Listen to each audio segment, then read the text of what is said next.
Shalom and good day all, this is Tehillim29 back again for some Marvel reviews, and in these Marvel reviews I'll be covering Kid Venom issue 4 and MoonKnight Fist of Khonshu issue 4.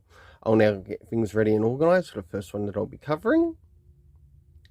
So starting off with first things first, does this cover in any way, shape or form connect to something that is happening inside with the story?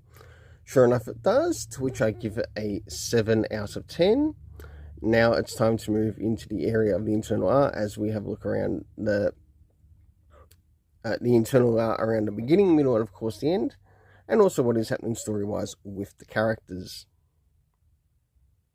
So as we start to, well, before we get to have a look at the art, we have a bit of a look at some of the things that have happened previously. And finally we begin as to watching what is happening with Kintoki and Clinta as they are going against, I guess, their version of Carnage in this world. We get to see how the fight continues within the story. And of course we do encounter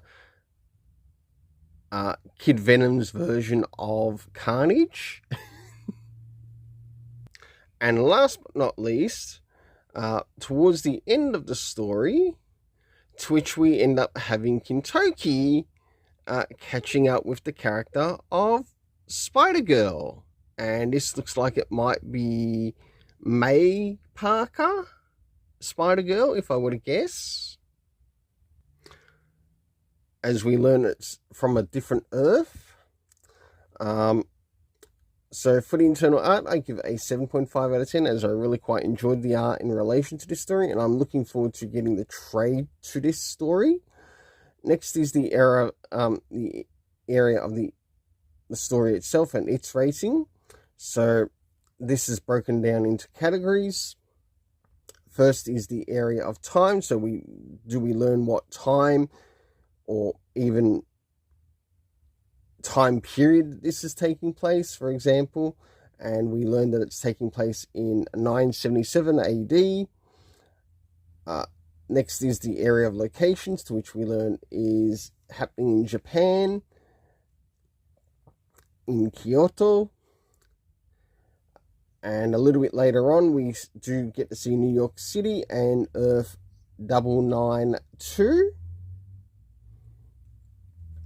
The cast of characters consisting of Kintoki, Clinta, Sakato, Geromara, we had Falcon, now Crimson, to which Crimson is Kid Venom's version of Carnage, and last but not least, the character of Spider-Girl.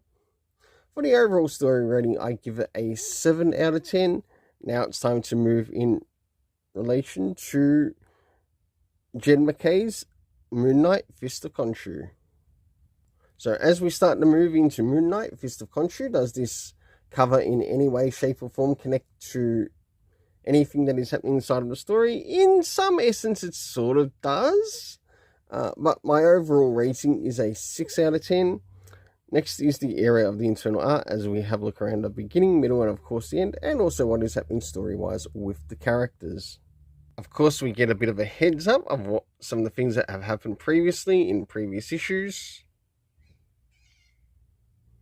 And as the story begins, we end up encountering some of the characters who are who's talking to one of the detectives that are here.